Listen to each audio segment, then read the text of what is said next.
E se eu te dissesse que o maior profeta da história, aquele que previu tanto a vinda do Messias quanto o juízo final, foi praticamente ignorado em seu próprio tempo?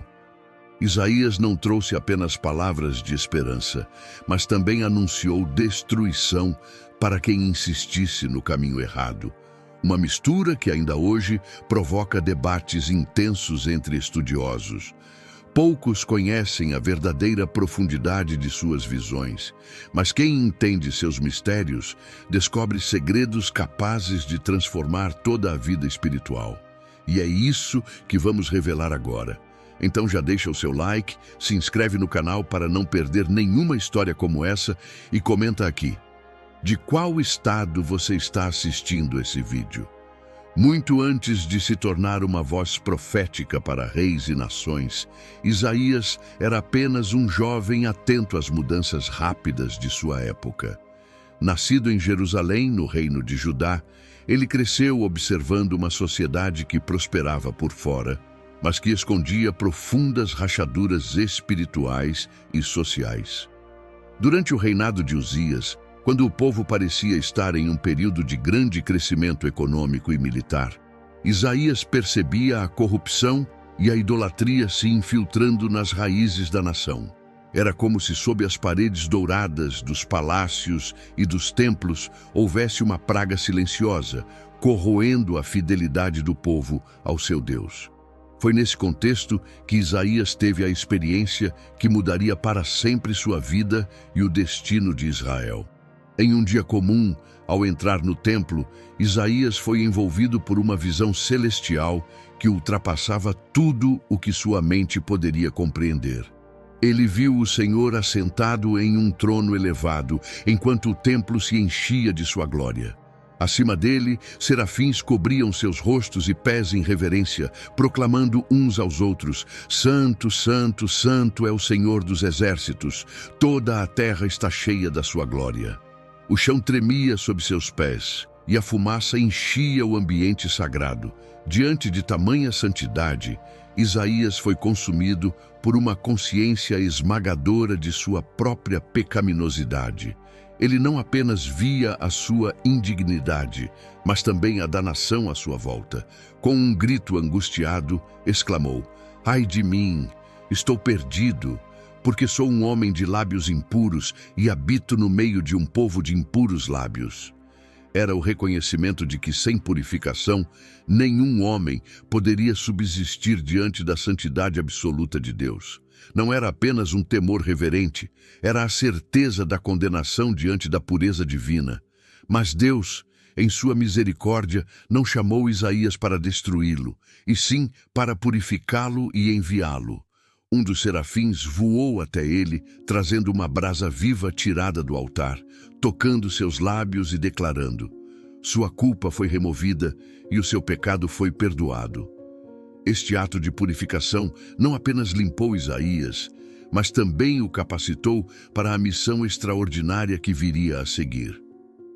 A brasa ardente representava o fogo do Espírito que purifica e transforma, tornando o impuro em instrumento de santidade. Logo após sua purificação, Isaías ouviu a voz do Senhor perguntando: A quem enviarei e quem irá por nós? Sem hesitar, inflamado pela visão e pela graça recebida, Isaías respondeu com uma das declarações mais poderosas da história: Eis-me aqui, envia-me a mim. Não pediu garantias, não questionou o caminho. Apenas se entregou. Essa resposta selou seu destino, inaugurando uma jornada que o levaria a enfrentar reis, povos inteiros e até ameaças de morte, sempre com a coragem que apenas aqueles tocados pelo fogo divino poderiam ter.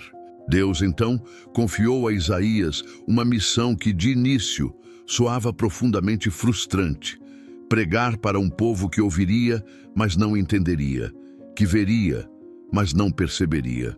Seu trabalho seria semeado em terrenos endurecidos, mas não seria em vão. A semente lançada se tornaria, no tempo de Deus, uma grande colheita. Mesmo em meio à rejeição, Isaías seria a voz fiel que, geração após geração, continuaria ecoando o chamado à santidade e à esperança de um futuro redentor, preparando o cenário para o próximo movimento divino. Após seu chamado sobrenatural, Isaías iniciou sua missão pública com coragem impressionante, enfrentando um povo que havia se afastado gravemente de Deus. Em suas primeiras mensagens, ele denunciou a idolatria que contaminava a terra de Judá. O povo, que deveria adorar apenas o Senhor, estava agora se curvando diante de obras feitas pelas suas próprias mãos. Estátuas de madeira, prata e ouro. Isaías observava com dor como homens abandonavam o Deus vivo para confiar em imagens inertes, corroendo o pacto sagrado estabelecido com seus antepassados. Com palavras firmes e visões impactantes, Isaías advertia que essa idolatria não traria salvação. Na verdade, era o início do desastre. O profeta revelava que esses ídolos, sem vida e sem poder, não poderiam proteger Judá dos perigos que se avizinhavam. Cada vez que Isaías levantava sua voz, alertava que confiar no que é feito por mãos humanas seria a ruína do povo. Ele sabia que idolatria não era apenas adorar imagens, era trocar a verdade do Deus eterno pelas mentiras do coração humano, corrompido e enganoso. Não foi apenas a idolatria que provocou a ira do profeta. Isaías também denunciou com veemência a injustiça social que crescia nas cidades de Judá. Os ricos, embriagados por seus privilégios, oprimiam os pobres sem piedade.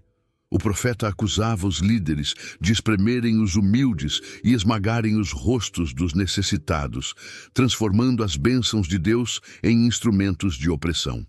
Aos olhos de Isaías, a sociedade estava se desintegrando, e o juízo divino era inevitável se não houvesse arrependimento. O profeta clamava nas praças e nos portões das cidades, insistindo para que o povo lavasse suas mãos do sangue da injustiça. Aprendei a fazer o bem, buscai o juízo, repreendei o opressor, defendei o direito do órfão, pleiteai a causa da viúva, ele exortava. A verdadeira adoração, Isaías ensinava, não estava nos rituais vazios e nas ofertas dispendiosas, mas em viver segundo a justiça, a misericórdia e a verdade. Sem esse compromisso, os sacrifícios e festividades religiosas eram abominações diante de Deus. Isaías também sabia que a corrupção espiritual se espalhava dos palácios até os mercados. Não apenas os líderes religiosos e políticos estavam corrompidos. O próprio povo havia se acostumado com a mentira e a violência. Cada transação comercial, cada sentença no tribunal, cada celebração aparentemente inocente era, na verdade, um reflexo da podridão que crescia nos corações. Era como se o sangue da injustiça estivesse impregnado no solo de Judá. Mesmo em meio a tantas denúncias, Isaías deixava escapar lampejos de esperança. Se o povo se arrependesse, se voltasse sinceramente para Deus, haveria perdão e restauração. Ainda que os vossos pecados sejam como escarlata, eles se tornarão brancos como a neve, prometia o profeta. Mas o tempo estava se esgotando.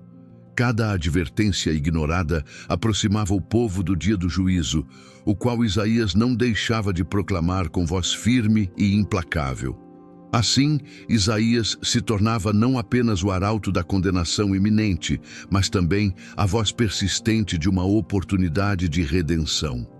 Ele plantava as sementes de um novo começo, mesmo enquanto anunciava o desmoronar de uma geração corrompida, preparando o caminho para revelar a grandiosa esperança que se desenharia além do juízo.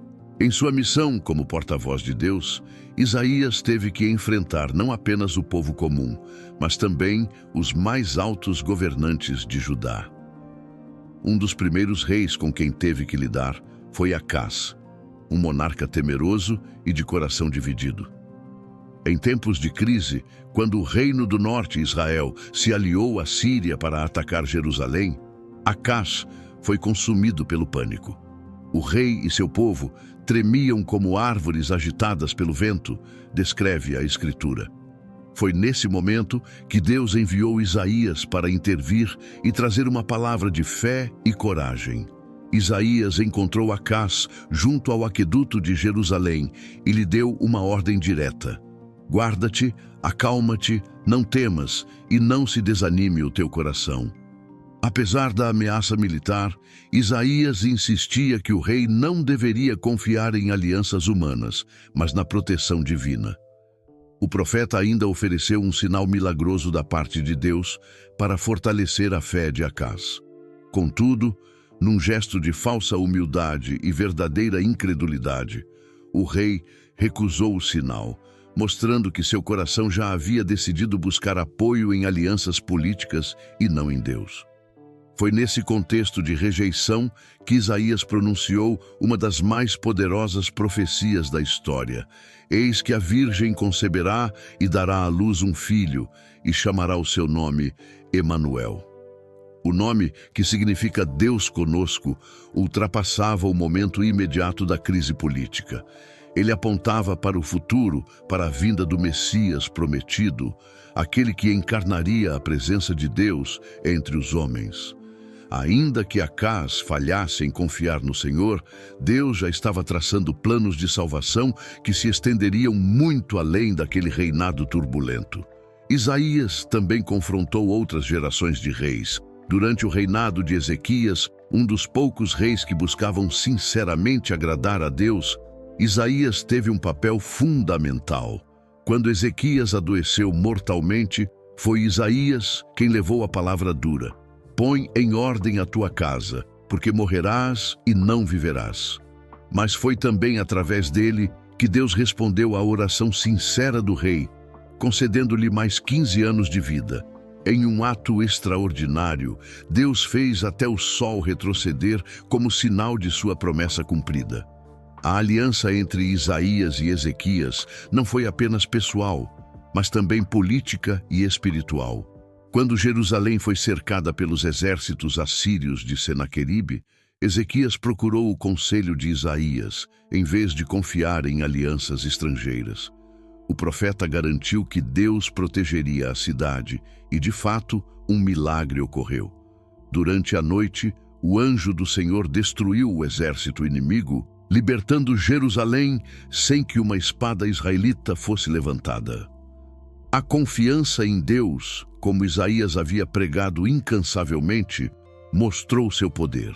Mesmo diante de tantos livramentos, Isaías continuava alertando para o futuro. Ele sabia que a vitória contra a Assíria não significava que o povo poderia viver em rebeldia sem consequências. Isaías profetizou sobre a queda futura de Jerusalém e o exílio do povo, mas também sobre o surgimento de uma esperança gloriosa. Um novo rei da linhagem de Davi, que governaria com justiça perfeita. Essa expectativa messiânica se tornaria o fio dourado que atravessaria todas as suas mensagens de advertência e esperança. A figura do Emanuel, anunciada a Acás, se entrelaçava agora com a imagem do renovo saindo do tronco de Jessé, trazendo sabedoria, conselho e força. Isaías falava de um governante tão justo e pleno do Espírito de Deus que transformaria completamente a ordem do mundo. Era uma promessa que brilhava como uma tocha no meio das trevas do juízo iminente, prometendo que a fidelidade de Deus triunfaria, ainda que o presente fosse repleto de infidelidade humana. Com sua voz profética agora reconhecida em todo o reino de Judá, Isaías não limitou suas mensagens apenas ao povo judeu. Deus o incumbiu de anunciar juízos não apenas sobre Jerusalém, mas também sobre as grandes potências ao redor. Em suas visões arrebatadoras, Isaías via os impérios mais orgulhosos caírem diante da justiça divina. Babilônia, a cidade majestosa e futura opressora de Israel, foi uma das primeiras a ser condenada. Isaías descreveu seu fim com palavras de terror e grandeza. Seus guerreiros desfaleceriam, suas glórias ruiriam como folhas ao vento. o profeta via a mão de Deus agindo nas tramas da história, derrubando reis e nações que se exaltavam contra o Altíssimo. Egito, o grande império do sul, também seria humilhado. Isaías predisse pragas, discórdias internas e fracassos políticos para os egípcios, mostrando que nem sua sabedoria ancestral, nem seus deuses protetores poderiam salvá-los. Era um duro lembrete de que não existe poder terreno capaz de resistir ao desígnio do Deus de Israel, que governa sobre todos os povos, não apenas sobre seu povo escolhido. Moabe, Damasco, Tiro, cada uma dessas nações recebeu de Isaías mensagens claras e severas. Suas riquezas, suas fortalezas e seus exércitos seriam inúteis diante do juízo divino. As palavras do profeta ecoavam como trovões além das fronteiras de Judá, alertando que a justiça de Deus não conhecia limites geográficos. Nenhum trono, nenhum altar, nenhuma muralha poderia proteger quem se entregasse à arrogância e à idolatria. Isaías, com firmeza, quebrava a ilusão de invulnerabilidade que os reis e príncipes da época alimentavam. No entanto, mesmo em meio a essas profecias de destruição, Isaías deixava entrever uma nota de esperança. Ele falava de um tempo em que as nações reconheceriam o verdadeiro Deus e viriam a adorá-lo em Jerusalém. Até o Egito, outrora símbolo de opressão, seria restaurado e curvado diante do Senhor. Era como se, através da devastação, Deus estivesse preparando o terreno para algo novo. Um mundo onde as fronteiras nacionais dariam lugar a uma adoração universal. Um dos conceitos mais impressionantes nas mensagens de Isaías sobre as nações era o dia do Senhor. Esse dia seria de julgamento implacável contra toda a soberba humana, mas também de restauração para os humildes que reconhecessem o seu Criador.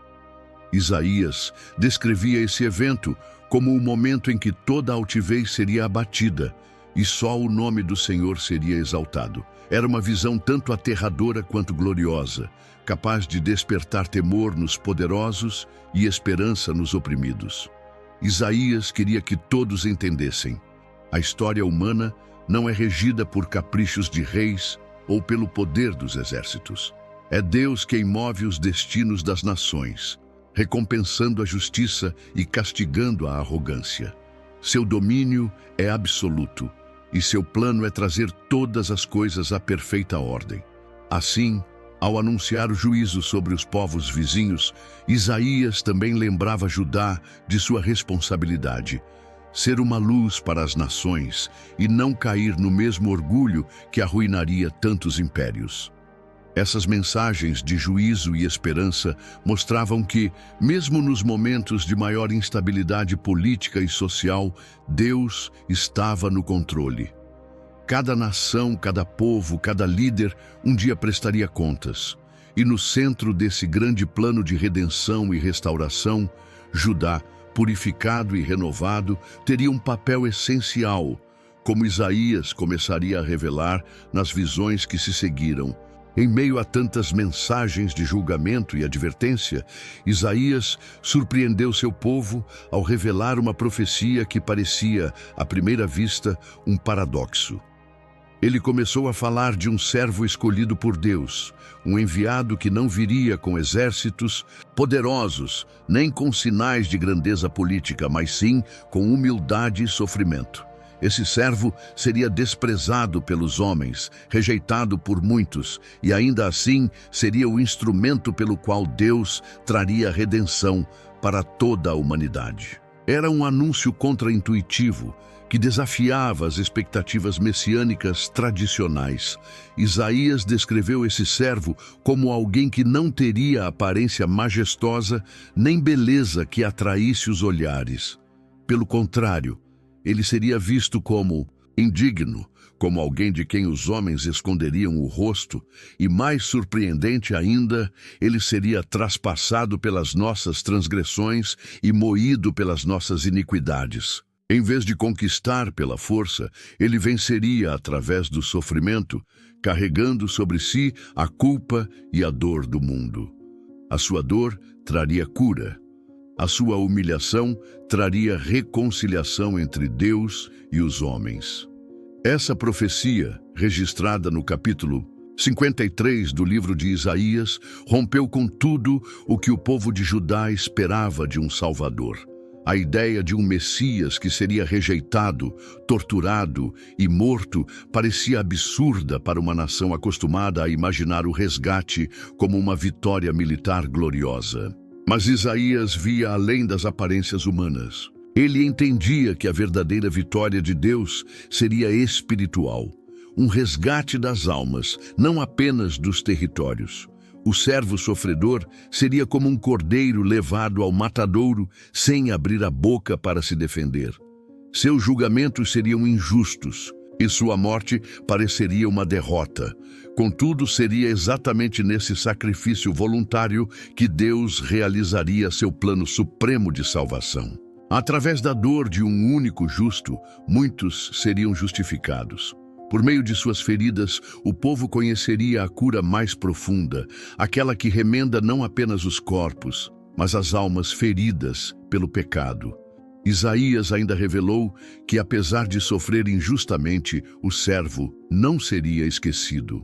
Deus o exaltaria grandemente, dando-lhe uma herança entre os grandes e dividindo os despojos com os poderosos. Sua obediência até a morte abriria um caminho de reconciliação entre o Criador e a criação. Essa visão moldaria a esperança de gerações futuras, que veriam nesse servo a chave para compreender o mistério do amor divino que se sacrifica. Muitos séculos depois, os cristãos reconheceriam essa profecia como um retrato impressionante da vida e morte de Jesus Cristo. A precisão dos detalhes de Isaías seria vista como uma prova do plano eterno de Deus, elaborado muito antes de se cumprir na história. Mas para os contemporâneos de Isaías, a imagem do servo sofredor era uma semente plantada no terreno árido da incredulidade, uma promessa que aguardava seu tempo perfeito para florescer. Essa visão do servo sofredor não apenas iluminava a promessa de redenção futura, mas também preparava o povo para entender que o caminho da salvação exigiria, mais do que vitórias externas, exigiria humildade, arrependimento e fé em algo muito maior do que conquistas humanas. Uma preparação sutil para a próxima grande revelação que Isaías traria sobre o futuro do povo de Deus e do mundo inteiro. Enquanto as palavras de julgamento ecoavam pesadamente sobre a terra, Isaías também foi agraciado com visões maravilhosas sobre o que Deus preparava para o futuro. O profeta não apenas anunciava a destruição, mas pintava em cores vivas a esperança de um novo mundo governado pela justiça e pela paz. Ele viu o nascimento de um tempo em que as armas seriam transformadas em instrumentos de cultivo, e as nações, em vez de treinarem para a guerra, aprenderiam os caminhos da paz. Era uma visão revolucionária para uma era de conflitos incessantes. Isaías profetizou que um rebento sairia do tronco de Jessé, e sobre esse descendente repousaria o Espírito do Senhor, trazendo sabedoria, fortaleza e temor de Deus. Esse novo governante julgaria com justiça os pobres e defenderia os mansos da terra. Não seria um rei comum, movido por interesses políticos ou vaidade pessoal, mas um soberano cuja vida seria a perfeita expressão da vontade de Deus. O mundo sob seu reinado seria profundamente diferente de tudo o que o povo de Isaías conhecia. Em suas visões, Isaías viu a própria natureza sendo restaurada. Lobos convivendo pacificamente com cordeiros, leões pastando como bois, crianças brincando sem medo junto aos ninhos de serpentes venenosas. Essa transformação não seria apenas social, mas também natural. O pecado que havia trazido divisão, violência e medo ao mundo seria finalmente vencido. O conhecimento do Senhor encheria a terra como as águas cobrem o mar, trazendo uma harmonia completa entre homens, animais e a criação. Isaías também descreveu a vinda de um príncipe da paz, cujo governo seria caracterizado por paz sem fim, estabelecido com justiça e retidão desde agora e para sempre. Ele falava de um governo sustentado pelo zelo do Senhor dos Exércitos, o que indicava que não seria uma conquista humana, mas uma intervenção divina. Essa promessa acendia no coração do povo a esperança de que, apesar da destruição que viria, Deus não abandonaria sua criação ao caos. Entre suas imagens mais emocionantes, Isaías falou sobre uma estrada santa, chamada o Caminho da Santidade, onde os remidos caminhariam sem perigo.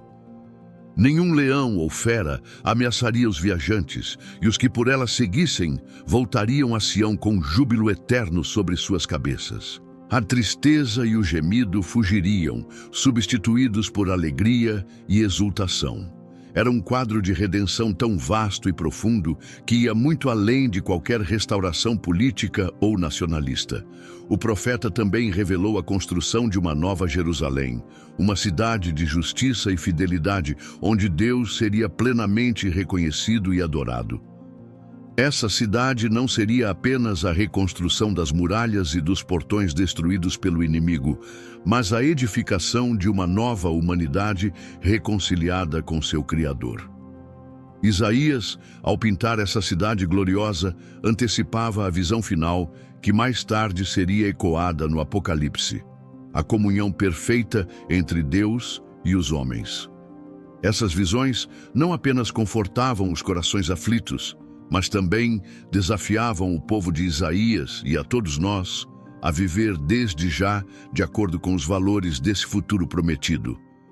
O reino de paz e justiça não era apenas uma esperança distante, mas um chamado para a transformação no presente, preparando o mundo para o cumprimento das promessas divinas que continuariam a ser reveladas em sua plenitude.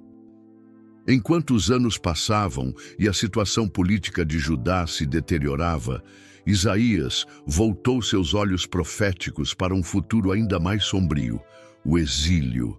Mesmo antes que Jerusalém fosse destruída e seu povo levado cativo para terras estrangeiras, Isaías, com visão inspirada por Deus, já anunciava mensagens de consolo para os que sofreriam essa humilhação. Era como se Deus estivesse preparando antecipadamente o bálsamo para feridas que ainda seriam abertas, mostrando que sua misericórdia precedia até mesmo o juízo. Consolai, consolai o meu povo, diz o vosso Deus, proclamava Isaías, oferecendo palavras que seriam âncora para os corações despedaçados. O profeta revelava que o castigo não seria eterno, e que Deus não havia esquecido seu povo. Ele falava de um caminho sendo preparado no deserto, de vales sendo elevados e montes abaixados, preparando o retorno dos exilados a Jerusalém. Era a imagem de um Deus que não apenas perdoa, mas que também abre caminhos onde antes só havia desolação. Isaías comparava Deus a um pastor amoroso, que carrega nos braços as ovelhas feridas e cuida delas com ternura. Era uma imagem profundamente tocante, especialmente para um povo que sentiria na pele a perda, o abandono e a saudade da sua terra. O Deus que julgava também era o Deus que acolhia, restaurava e renovava, prometendo restaurar aquilo que o pecado e a rebeldia haviam destruído. Outro detalhe impressionante nas mensagens de consolo de Isaías é a antecipação do papel de Ciro, rei da Pérsia, como instrumento de libertação. Mesmo antes de seu nascimento, Ciro é mencionado nominalmente pelo profeta como aquele que libertaria os judeus do cativeiro da Babilônia. Deus, através de Isaías, deixava claro que ele estava no controle não apenas do presente, mas também do futuro, movendo até reis estrangeiros para cumprir seus propósitos. Isaías também falou do novo pacto que Deus faria com seu povo, uma aliança de paz, justiça e transformação interior. Deus prometia derramar seu espírito sobre Israel, renovando corações endurecidos e fazendo brotar uma vida de fidelidade e obediência genuínas. O exílio não seria o fim. Seria o terreno sobre o qual Deus plantaria sementes de um novo começo, mais puro e mais forte do que antes. No centro de todas essas promessas estava a ideia de que Deus é fiel, mesmo quando o seu povo é infiel. O amor de Deus não seria anulado pelos erros de Israel. Pelo contrário, o exílio e a restauração futura seriam testemunhos grandiosos da graça e da soberania divina. Isaías ensinava que, ainda que a dor fosse profunda, a esperança deveria ser ainda mais forte, pois era ancorada no caráter imutável do Senhor. Essas mensagens de consolo e restauração moldaram a fé de gerações inteiras, sustentando o povo de Deus em seus períodos mais sombrios. E mais uma vez, nas entrelinhas, Isaías preparava os corações para algo ainda maior do que o simples retorno físico a Jerusalém. Ele apontava para uma redenção definitiva que começaria a se desenhar no próximo grande capítulo de suas profecias. No encerramento de seu ministério profético, Isaías foi levado a contemplar visões que ultrapassavam a restauração imediata de Jerusalém. Ele viu o desdobramento final do plano de Deus para toda a criação, a formação de novos céus e uma nova terra. Não seria apenas uma reconstrução da velha ordem, mas uma transformação completa, onde o passado de dor e injustiça seria apagado da memória. Eis que crio novos céus e nova terra, e não haverá lembrança das coisas passadas, proclamava Isaías, acendendo nos corações a esperança de um futuro glorioso e eterno. Essa nova realidade seria marcada por alegria incessante. A tristeza, a morte e o sofrimento que acompanharam a humanidade desde a queda simplesmente deixariam de existir. Em suas palavras, crianças viveriam suas vidas completas. Ninguém mais trabalharia em vão e todos desfrutariam das bênçãos do Senhor. Era uma visão de profunda cura, não apenas física ou social, mas cósmica, envolvendo cada elemento da criação numa harmonia perfeita. Isaías descrevia também como a Nova Jerusalém seria uma cidade de delícias, onde Deus se alegraria com o seu povo. A comunhão entre o Criador e suas criaturas seria tão íntima e pura que nenhuma separação ou maldição existiria mais. Essa Jerusalém renovada não seria construída apenas com pedras e tijolos, mas com justiça, paz e louvor. Deus seria o seu centro, e todos os povos da terra seriam atraídos para a sua luz gloriosa. Nas suas visões finais, Isaías revelou que até mesmo os estrangeiros, outrora inimigos e distantes da aliança, seriam convidados a adorar o verdadeiro Deus. A casa de Deus seria chamada de casa de oração para todos os povos, rompendo as barreiras étnicas e culturais que por tanto tempo dividiram a humanidade. Era um anúncio revolucionário. O reino de Deus seria inclusivo, e seu convite alcançaria até os confins da terra. Outro detalhe poderoso em suas últimas profecias foi a promessa de paz absoluta. O lobo e o cordeiro pastarão juntos, escreveu Isaías, reiterando a ideia de uma criação reconciliada, onde até os instintos mais primitivos seriam redimidos. A violência e o medo seriam substituídos por uma confiança serena e pela perfeita ordem divina. A harmonia entre homens, animais e toda a natureza seria restaurada como nunca antes visto desde o Éden. Isaías também falou sobre o julgamento final, lembrando que Deus traria justiça sobre todos. Aqueles que resistissem ao seu chamado enfrentariam o juízo, mas os que se rendessem à sua vontade participariam da nova criação. Assim, suas visões finais combinavam tanto o brilho da esperança quanto o peso da responsabilidade. A escolha entre vida e destruição estava diante de cada coração humano. Com essas imagens grandiosas e inspiradoras, Isaías selava sua missão como profeta. Ele não era apenas o anunciador da ruína iminente, mas o mensageiro da glória futura.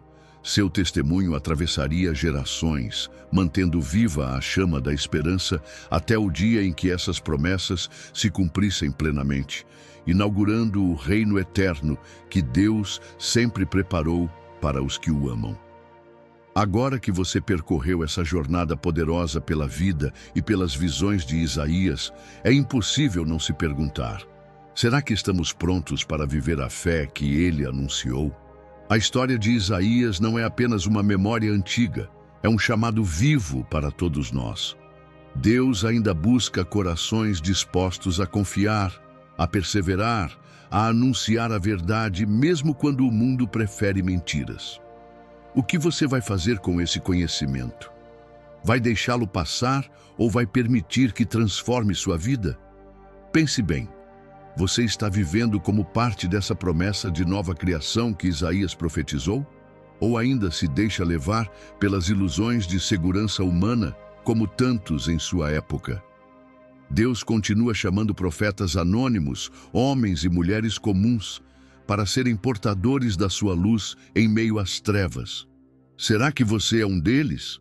Comente aqui abaixo qual parte da história de Isaías mais tocou seu coração. Vamos crescer juntos nessa fé. Se essa mensagem falou com você, se inscreva agora no canal, ative as notificações para não perder nenhum conteúdo e compartilhe este vídeo com alguém que precisa ouvir sobre a esperança e o poder da palavra de Deus. Juntos, podemos manter viva essa chama que Isaías acendeu milhares de anos atrás. Uma chama que nunca se apaga.